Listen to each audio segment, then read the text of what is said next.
While Here and Now was being mildly concussed on the way to the safety of the Watch's jail, a clown was being killed. He was ambling along an alley with the assurance of one who is fully paid up this year with the Thieves' Guild, when a hooded figure stepped out in front of him. "Beano?" "Oh, hello. It's Edward, right?" The figure hesitated. "I was just going back to the guild," said Beano. The hooded figure nodded. "Are you okay?" said Beano. "I'm sorry about this," it said, "but it is for the good of the city. It is nothing personal." He stepped behind the clown. Beano felt a crunch, and then his own personal internal universe switched off. Then he sat up. "Ow!" he said. "That hurt!" But it didn't. Edward Diaz was looking down at him with a horrified expression. "No! I didn't mean to hit you that hard! I only wanted you out of the way! Why did you have to hit me at all?" And then the feeling stole over Beano that Edward wasn't exactly looking at him, and certainly wasn't talking to him. He glanced at the ground, and experienced that peculiar sensation known only to the recently dead, horror at what you see lying in front of you, followed by the nagging question, "So who's doing the looking?" Knock, knock. He looked up. "Who's there?" "Death." "Death who?" There was a chill in the air. Beano waited. Edward was frantically patting his face, well, what until recently had been his face. I wonder, can we start again? I don't seem to have the hang of this." "Sorry?" said Beano. "I'm sorry," moaned Edward. "I meant it for the best." Beano watched his murderer drag the body away. "Nothing personal, he says," he said. "I'm glad it wasn't anything personal. I should hate to think I've just been killed because it was personal." "It's just that it has been suggested that I should be more of a people person." "I mean, why? I thought we were getting on really well. It's very hard to make friends in my job. In your job, too, I suppose." "Break it to them gently, as it were." 1 minute walking along, the next minute dead. Why?" "Think of it more as being dimensionally disadvantaged." The shade of Beano the Clown turned to Death. "What are you talking about?" "You're dead." "Yes, I know." Beano relaxed, and stopped wondering too much about events in an increasingly irrelevant world. Death found that people often did, after the initial confusion. After all, the worst had already happened. At least, with any luck. "If you would care to follow me." "Will there be custard pies? Red noses? Juggling? Are there likely to be baggy trousers?" No. Beano had spent almost all his short life as a clown. He smiled grimly under his makeup. "I like it." Vimes' meeting with the patrician ended as all such meetings did, with the guest going away in possession of an unfocused yet nagging suspicion that he'd only just escaped with his life. Vimes trudged on to see his bride-to-be. He knew where she would be found. The sign scrolled across the big double gates in Morphic Street said, "Here be dragons." The brass plaque beside the gate said, "The Ankh-Morpork Sunshine Sanctuary for Sick Dragons." There was a small and hollow and pathetic dragon made out of papier-mâché and holding a collection box, chained very heavily to the wall, and bearing the sign, "Please don't let my flame go out." This was where Lady Sybil Ramkin spent most of her days. She was, Vimes had been told, the richest woman in Ankh-Morpork. In fact, she was richer than all the other women in Ankh-Morpork rolled, if that were possible, into one. It was going to be a strange wedding, people said. Vimes treated his social superiors with barely concealed distaste because the women made his head ache and the men made his fists itch. And Sybil Ramkin was the last survivor of one of the oldest families in Ankh, but they'd been thrown together like twigs in a whirlpool and had yielded to the inevitable. When he was a little boy, Sam Vimes had thought the very rich ate off gold plates and lived in marble houses. He'd learned something new. The very, very rich could afford to be poor. Sybil Ramkin lived in the kind of poverty that was only available to the very rich, a poverty approached from the other side. Women who were merely well off saved up and bought dresses made of silk, edged with lace and pearls. But Lady Ramkin was so rich, she could afford to stomp around the place in rubber boots and a tweed skirt that had belonged to her mother. She was so rich, she could afford to live on biscuits and cheese sandwiches. She was so rich, she lived in 3 rooms in a 34-roomed mansion. The rest of them were full of very expensive and very old furniture, covered in dust sheets. The reason that the rich were so rich, Vimes reasoned, was because they managed to spend less money. Take Boots, for example. He earned $38 a month, plus allowances. A really good pair of leather boots cost $50, but an affordable pair of boots, which were sort of okay for a season or two and then leaked like hell when the cardboard gave out, cost about $10. Those were the kind of boots Vimes always bought, and wore until the soles were so thin that he could tell where he was in Ankh-Morpork on a foggy night by the feel of the cobbles. But the thing was that good boots lasted for years and years. A man who could afford $50 had a pair of boots that'd still be keeping his feet dry in 10 years' time, while a poor man who could only afford cheap boots would have spent $100 on boots in the same time and would still have wet feet.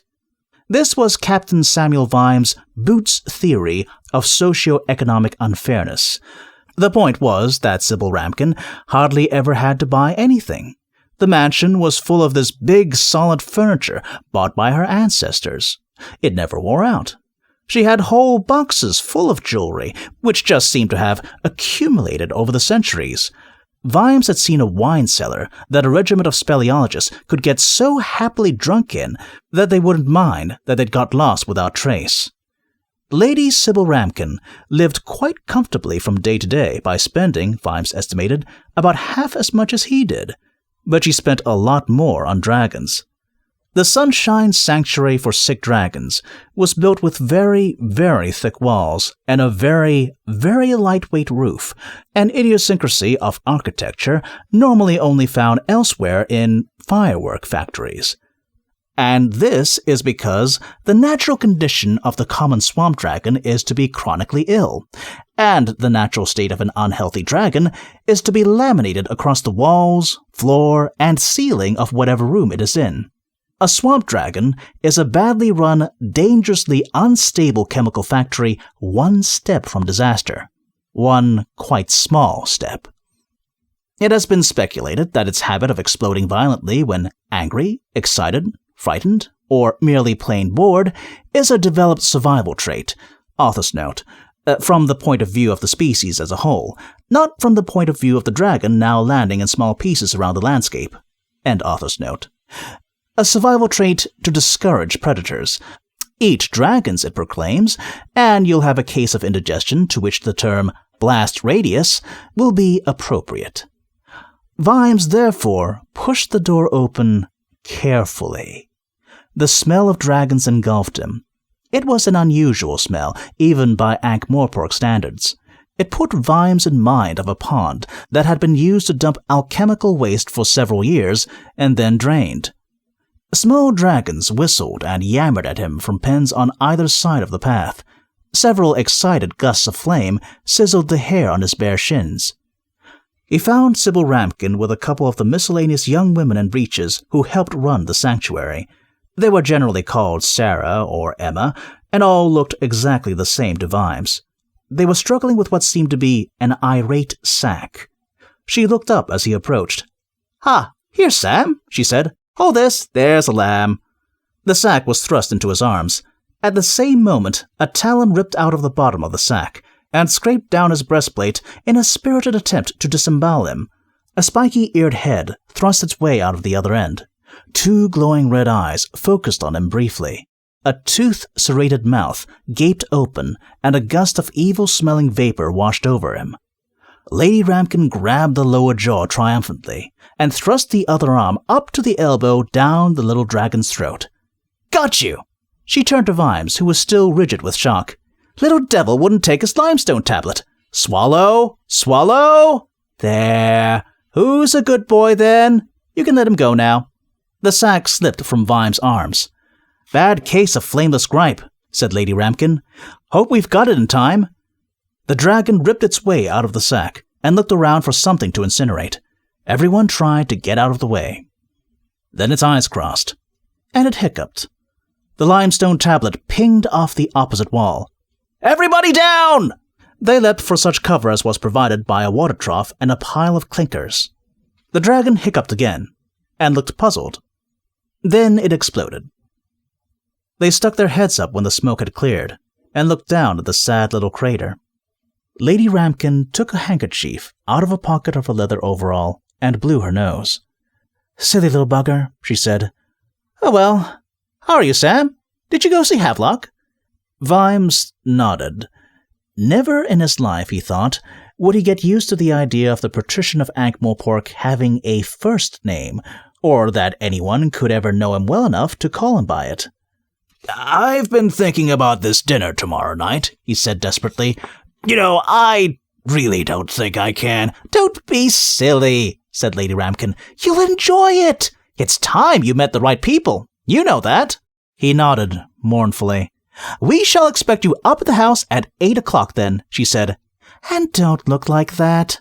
It'll help you tremendously. You're far too good a man to spend his nights traipsing around dark, wet streets. It's time you got on in the world." Vimes wanted to say that he liked traipsing around dark, wet streets, but it would be no use. He didn't like it much. It was just what he'd always done. He thought about his badge in the same way he thought about his nose. He didn't love it or hate it. It was just his badge. "So you just run along. It'll be terrific fun. Have you got a handkerchief?" Vimes panicked. "What?" "Give it to me." She held it close to his mouth. "Spit," she commanded. She dabbed at a smudge on his cheek. One of the interchangeable Emmas gave a giggle that was just audible. Lady Ramkin ignored it. "There," she said. "That's better. Now off you go and keep the streets safe for all of us. Oh, and if you want to do something really useful, you could find Chubby." "Chubby? He got out of his pen last night." "A dragon?" Vimes groaned and pulled a cheap cigar out of his pocket. Swamp dragons were becoming a minor nuisance in the city. Lady Ramkin got very angry about it. People would buy them when they were 6 inches long and a cute way of lighting fires, and then when they were burning the furniture and leaving corrosive holes in the carpet, the floor, and the cellar ceiling underneath it, they'd be shoved out to fend for themselves. "We rescued him from a blacksmith in Easy Street," said Lady Ramkin. "I said, 'My good man, you can use a forge like everyone else.' Poor little thing." "Chubby," said Vimes. "Got a light?" "He's got a blue collar," said Lady Ramkin. "Right, yes. He'll follow you like a lamb if he thinks you've got a chocolate biscuit." "Right." Vimes patted his pockets. "They're a little bit overexcited in this heat." Vimes reached down into a pen of hatchlings and picked up a small one, which flapped its stubby wings excitedly. It spurted a brief jet of blue flame. Vimes inhaled quickly. "Sam, I really wish you wouldn't do that." "Sorry." "So, if you could get young Carrot and that nice Corporal Nobbs to keep an eye out for—" "No problem." For some reason, Lady Sybil, keen of eye in every other respect, persisted in thinking of Corporal Nobbs as a cheeky, lovable rascal. It had always puzzled Sam Vimes. It must be the attraction of opposites. The Ramkins were more highly bred than a hilltop bakery, whereas Corporal Nobbs had been disqualified from the human race for shoving. As he walked down the street in his old leather and rusty mail, with his helmet screwed on his head, and the feel of the cobbles through the worn soles of his boots telling him he was in Acre Alley, no one would have believed that they were looking at a man who was very soon going to marry the richest woman in Ankh-Morpork. Elsewhere, Chubby was not a happy dragon. He missed the forge. He'd quite liked it in the forge. He got all the coal he could eat, and the blacksmith hadn't been a particularly unkind man. Chubby had not demanded much out of life, and had got it. Then this large woman had taken him away and put him in a pen. There had been other dragons around. Chubby didn't particularly like other dragons, and people had given him unfamiliar coal. He'd been quite pleased when someone had taken him out of the pen in the middle of the night. He'd thought he was going back to the blacksmith. Now it was dawning on him that this was not happening. He was in a box, he was being bumped around, and now he was getting angry.